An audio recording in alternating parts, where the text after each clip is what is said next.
Mokhtar Diallo est-ce que Ousmane Sonko ak Bassirou Diomaye Faye seeni priorité dafa séparé wu amatuñ les mêmes priorités.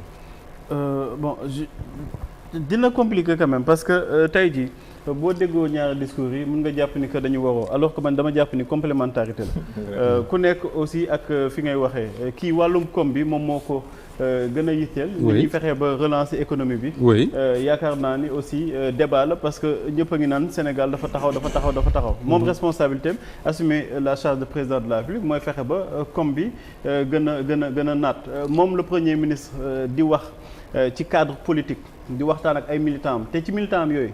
bëri na ci ñi nga xamante ni ñoom ñoo nekkoon ay victimes des injustices ñoom lañ doon jàpp ci kaso ñoom la seen njaboot ñoom la ñu ñàkk seen njaboot ci manifestation ak yooyu la.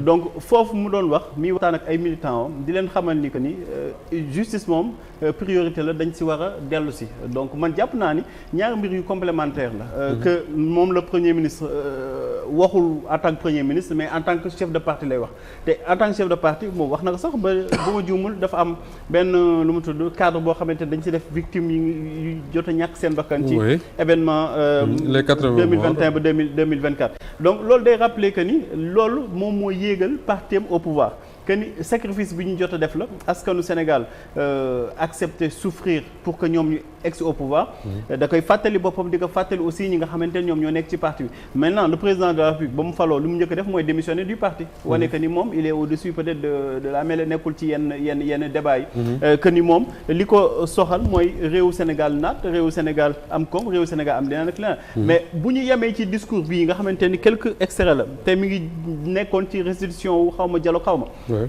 mën nañu jàpp que président peut-être dafa ñàkk jox li nga xamante ne mooy dayo justice bi alors que boo xoolee président ba mu faloo ba muy def discours solennel am boobu wax na ci wàllum justice wax na ci le besoin de quand même d'éclaircir les choses wax quand même li fi jotoon a xam situer les responsabilités le 3 avril bi muy njëkk def indépendance wax na ci donc à plusieurs reprises bu amee occasion wax ak sénégalais day wax ci li nga xamante ne moom mooy li fi jotoon am na nañuy fexe ba ñu situer les responsabilités donc jàpp naa ni peut-être fi mu ko waxee ak contexte bi nga xamante ni nit ñi ngi xool moyen incartade pour jéem a justifier seen théorie que ni ñoom ñaar dañu xaw a séparer ko loolu kese la la preuve le lendemain premier ministre bi nga xamante ni gëj na gunge président de la République dem na gunge ko pour wane que ni amul benn mbir boo xamante ni mën nañ ko njox ci seen diggante seulement il faut ñu comprendre aussi la complexité et lu mu tudd relation bu particulière bu Ousmane Sonko ak Bassirou Diomaye Diakhar Faye am maa ngi koy wax fii la dernière fois dafay ñaar ñoo xamante ni dañu yàgg am ay divergence ci façon bi nga xamante ni dañ koy gisee ak dañ koy xalaate mais noonu loolu mooy àdduna c'est-à-dire man lan laay bañ. est-ce que yaakaar nga ne ces divergences là ñu wax ne même au sein de leur parti ils n'étaient pas d'accord sur tout tey ñu ñëw di gouverner ils ne sont pas d'accord sur tout c'est normal man ak yow on travaille tous les jours on n'est pas d'accord sur tout mais est-ce que yaakaar nga ne les deux personnalités des deux mën na permettre ñu gérer leur divergence sans mu jur lu Sénégalais yu bari di ragal. divergence yi man ci ay point de vue laa ko gën a jàppee sax que façon bi ñuy doxalee parce que le premier ministre dafay suivre li nga xamante ni mooy la vision du chef de l'État donc ci côté boobu mënu am divergence maintenant ci ay yenn gis-gis yi mën na jàpp ni que justice ni muy doxee comme ni ko Ousmane Sonko di waxee justice ni muy doxee appréciation bi mu ci am du doxin boo xamante ni bu gaaw la mën na jàpp que ni moom amul plein pouvoir pour diriger le gouvernement et man yooyu moom a ëppal njëriñ c'est-à-dire dañuy wane que ni le président bi nga xamante ni yàgg nañ koy caricaturer dinaan président bi lu mu doon président bi Ousmane Sonko mi ngi xamal que ni moom il exerce la plénitude de ses pouvoirs. oui loolu aussi mën nañ ko ci dégg. loolu lañ si dégg. le premier ministre aussi moom mi ngi demandé def liggéeyam voilà am les coups de France pour def liggéeyam correctement c'est-à-dire man damay poser la question entre un président qui veut travailler correctement et un premier ministre koo xamante ni bëgg na def liggéeyam di coordonner l'action gouvernementale ñoom ñaar ñëpp ñu exprimer la volonté de bien faire lan moo ci indi ay divergence ba ñuy naan ay way diw jaar na fii c'est-à-dire man ñooñu en fait li leen tax a jug du leen lu dul créer ay problèmes parce que seen rêve en réalité mooy division am ci diggante ñoom ñaar. en tout cas Moustapha. premier ministre bouton soxlawuñu ko. premier ministre lancette soxlawuñu ko. dañ am premier ministre puso. Très bien. Pape Sané les priorités de l'un et de l'autre. mais est-ce que quelque part duñu ñiy wax ne Diomaye rendre justice n'est plus sa priorité est-ce que teguñu ko sur le fait que ñenn ñi nee na c'est le fait du hasard ñenn c'est des coïncidences mais au moins on aura constaté que ni bi ñu demee dialogue ba léegi ci lañ gisee ne machine bi nga xam ne moo doon traquer ñi nga xam ne ñoo luubal alal réew mi mais neexul ba neexul mais bu taxawul aussi dox bi yeex na. mu ngi ralentir. mais Moussa gis nga pour que seen priorité yi nekkaat benn. parce que tamit taxaw nañ seen priorité yi dafa nekk benn ba léegi wax dëgg yàlla moi c'est pas ma lecture. leurs priorités à eux deux sont vraiment différentes.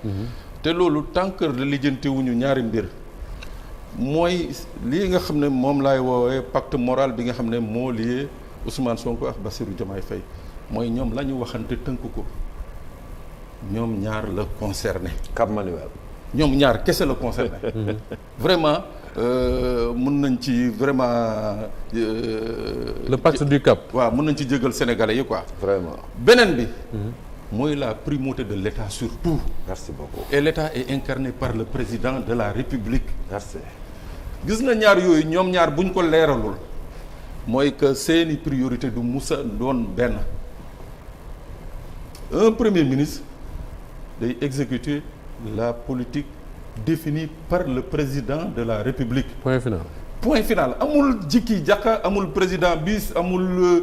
y en a pas à l'heure actuelle sunu constitution la mu wax ci président ak premier ministre boo jëlee la constitution du Sénégal de 1 à 68 article 1 à 68 c'est le président ses pouvoirs le président ses pouvoirs le président ses pouvoirs le président ses pouvoirs premier ministre lañ ko jox ci constitution bi 7 articles la donc moo tax ma ne dafa am li nga xam ne ñoom seen bopp ñoo ko war a leeral pour ne pas permettre aux Sénégalais que je suis toog di xalaat ni que am na jiixi jax baax na baaxul. baax na wala baaxul. d'accord beneen affaire man je trouve quelque part que même le premier ministre si sortie bi il est en totale contradiction avec son propos moom moo taxaw mu ne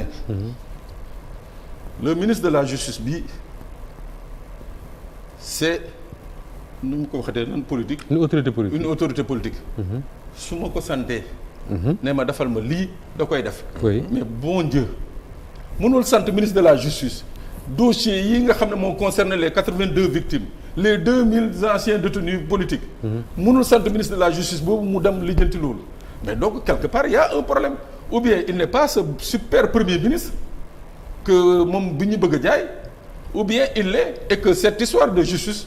arrangé wu ko mais là soo ko dégloo moom enfin man sama dégg-dégg. soo ko dégloo il n'est pas le super premier ministre dont on parle. waaw kon nag moo tax ma ne moo tax ma ne dans mon propos donc il n'est pas le super premier ministre. le super fort comme on dit. waaw qu'on nous présente ou bien quelque part moom il a fait un choix définitif de ne pas s'occuper de ces histoires de justice de ces histoires de victimes.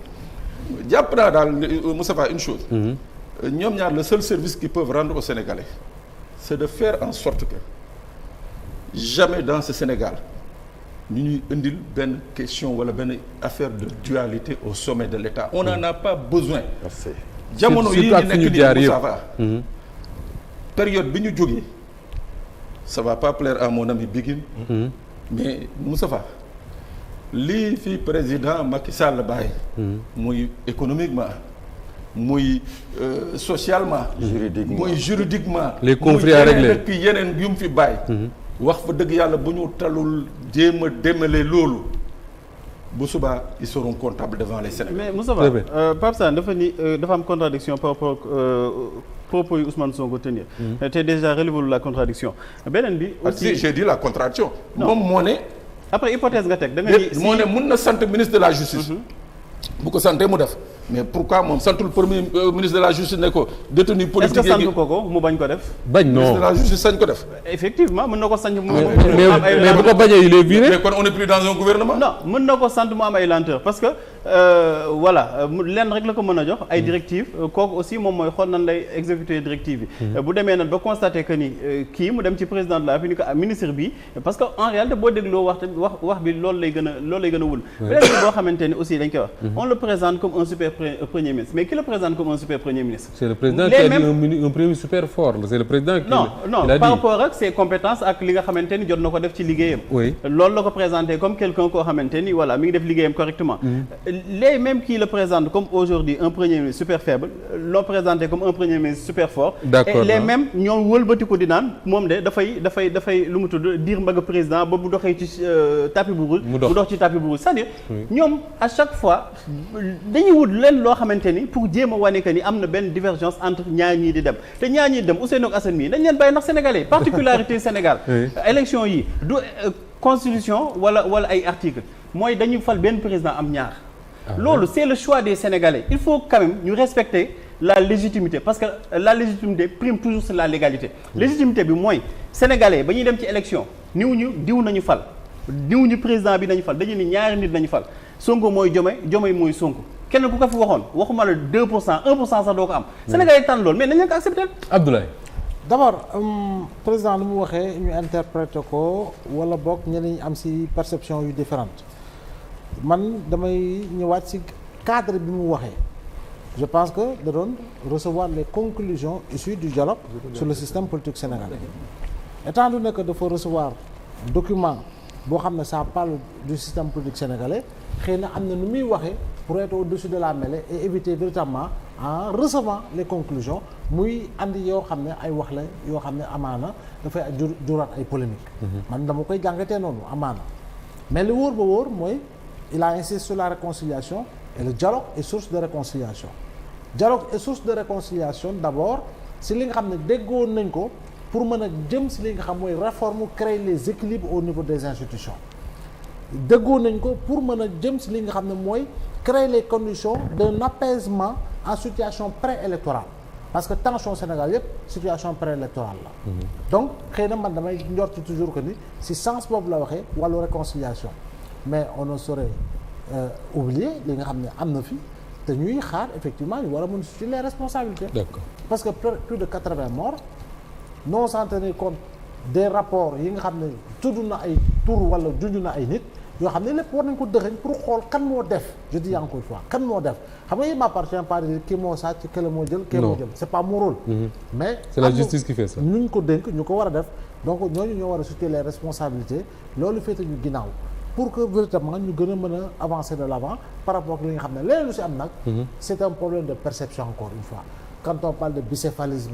on parle de trucs là mais il faut quand même refaire l'histoire pour savoir que contexte bi ak ñaari nit ñi loo leen boole ce n'est pas le même contexte qu'en 62 et c'est loin d'être le même contexte par rapport à la relation par rapport à la relation qui lie président yu fi jaar ak seen ay premier ministre mais Habib Thiam Abdou Diouf amoon na ay tuddantey doom ak tout mais comme le dit Sanoussi il est arrivé un moment boo xam ne waaw non xam nga foofu xam nga différence bi fa laay wax fii y a un chef de parti qui est le premier ministre le premier ministre pour la première fois mooy chef de parti bi moo am légitimité populaire bi moo am le pouvoir foofu laa d'accord ak Pape Mokhtar Diallo moo am le pouvoir Habib Thiam ak Abdou Diouf